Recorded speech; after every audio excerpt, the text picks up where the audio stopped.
c'est de retour. Et pour la deuxième partie, donc comment répondre à des questions d'entrevue. Pour les personnes qui sont tombées par cette vidéo par hasard, je vous invite fortement de regarder ma vidéo ici. C'est la première partie pour passer une entrevue. Et ceci est la deuxième partie qui comporte plus sur les questions pourquoi vous devriez être choisi. Et en fait, qu'est-ce que l'employeur recherche. Alors, commençons. L'une des questions les plus fréquentes qu'on pose dans une entrevue et que des fois on reste un peu bouche bée parce qu'on ne s'entend pas trop, c'est pourquoi est-ce que vous avez quitté votre dernier job? Comment répondre à cette question? Je sais, c'est vraiment pas quelque chose de facile à éviter parce qu'ils ne me payaient pas assez, j'aimais pas la job, parce que j'étais en retard, pas parce que quelqu'un me puait, parce que, je sais pas, j'avais faim, j'avais pas de pause. Non, oubliez ça, à éviter totalement. Parce que j'étais en retard, ça c'est, je pourrais dire, si c'est pas la pire, une des pires.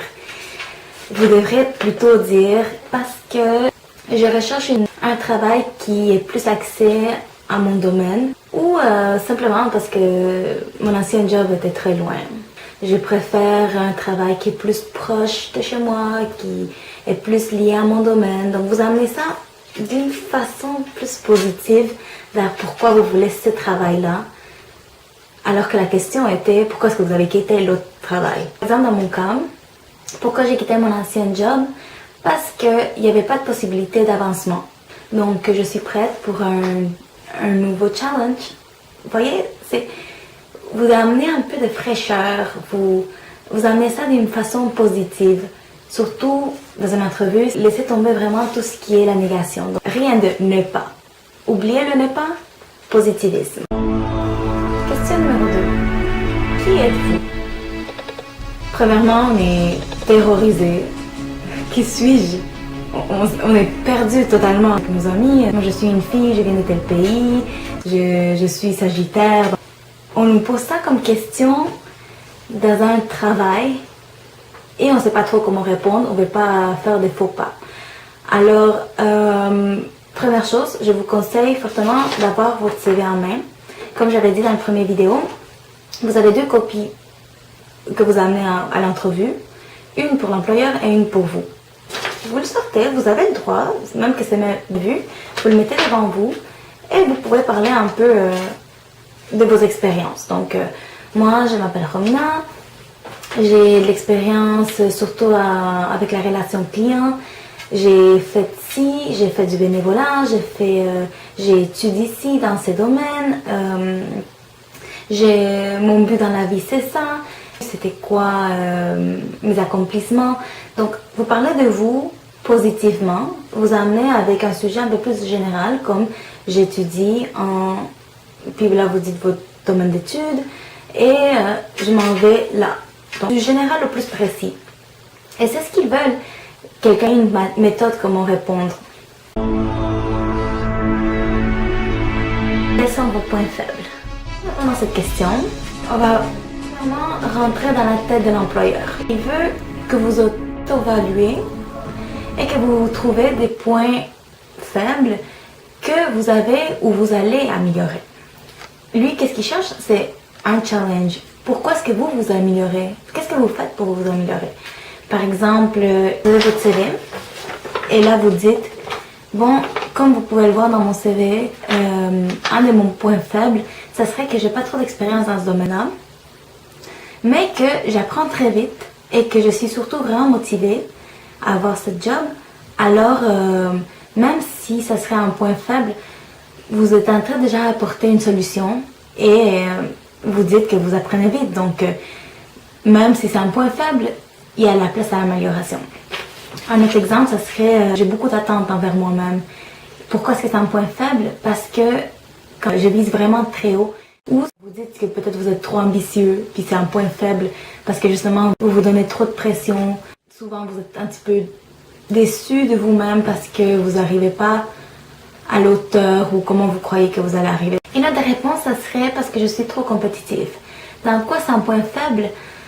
C'est parce que des fois, je me donne tellement de pression, je mets tellement de pression sur moi et je me compare beaucoup aux autres. Je veux être meilleure que les autres. Il faut que ça touche pas vraiment les tâches ni qu'est-ce que vous devez faire. Alors, ça va juste parler en bien de vous et c'est quelque chose que vous pouvez travailler là-dedans. C'est important de le mentionner, que c'est quelque chose que vous voulez, que vous cherchez à améliorer.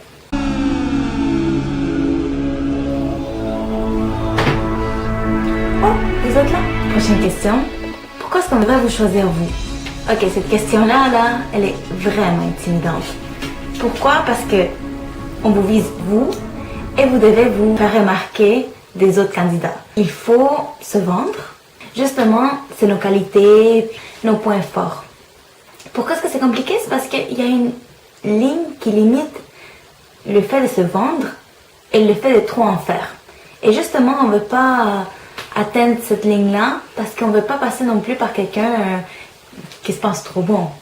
On veut quand même rester naturel et dire qu'on est meilleur que les autres, mais dans une certaine façon polie.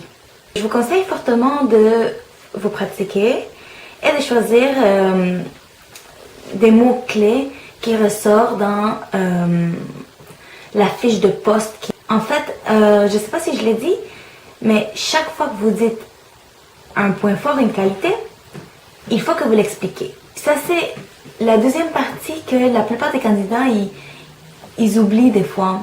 Donc, ils disent, oh, moi, je suis quelqu'un de persévérant, de motivé, d'ambitieux. C'est pas un rap, là. On essaye vraiment de connaître pourquoi est-ce que vous vous décrivez étant une personne ambitieuse, une personne motivée, une personne persévérante. Et c'est là où est-ce que vous cherchez des exemples. Je suis persévérante parce que je suis capable d'aller à l'école et d'avoir de bonnes notes et d'avoir une vie professionnelle, être toujours dans mes affaires au travail. Donc, c'est de la persévérance. C'est quand même plusieurs années ou une année même d'école et travail qui démontre que vous êtes une personne qui continue et qui persévère. Par exemple, si c'est un poste plutôt de communication comme service à la clientèle, il cherche surtout la relation client.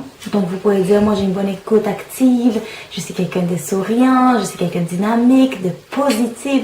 Et pourquoi je dis tout ça? Parce que justement dans mon travail précédent, on pouvait remarquer au téléphone par exemple que j'avais le sourire dans la voix.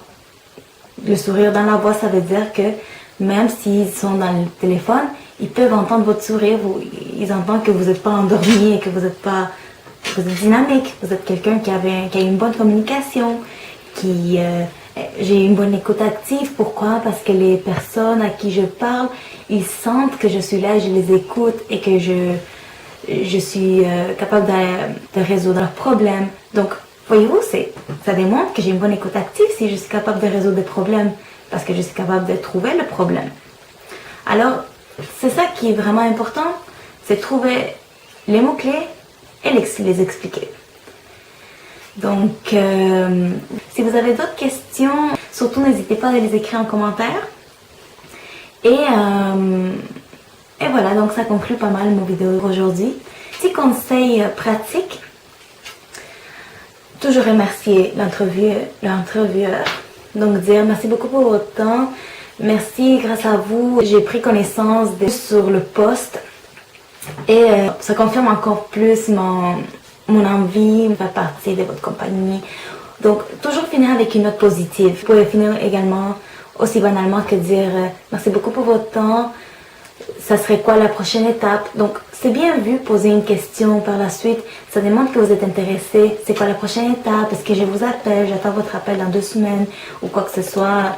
Donc, essayez de démontrer que vous voulez être là, que vous voulez savoir qu'est-ce qui va se passer par la suite.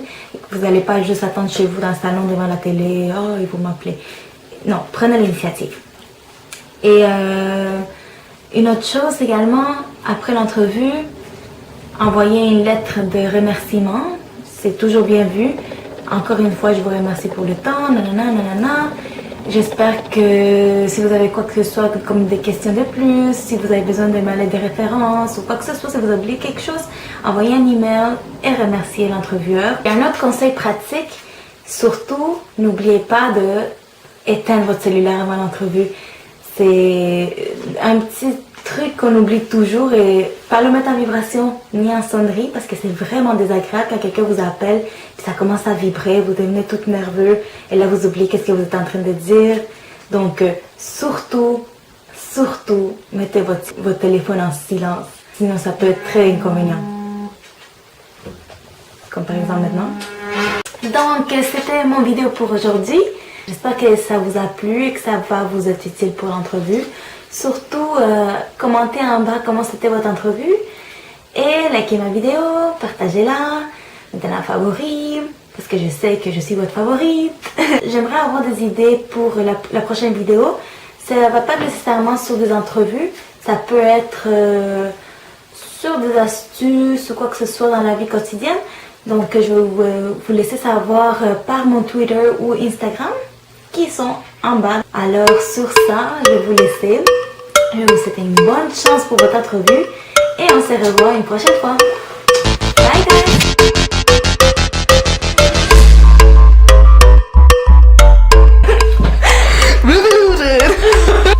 C'est quoi?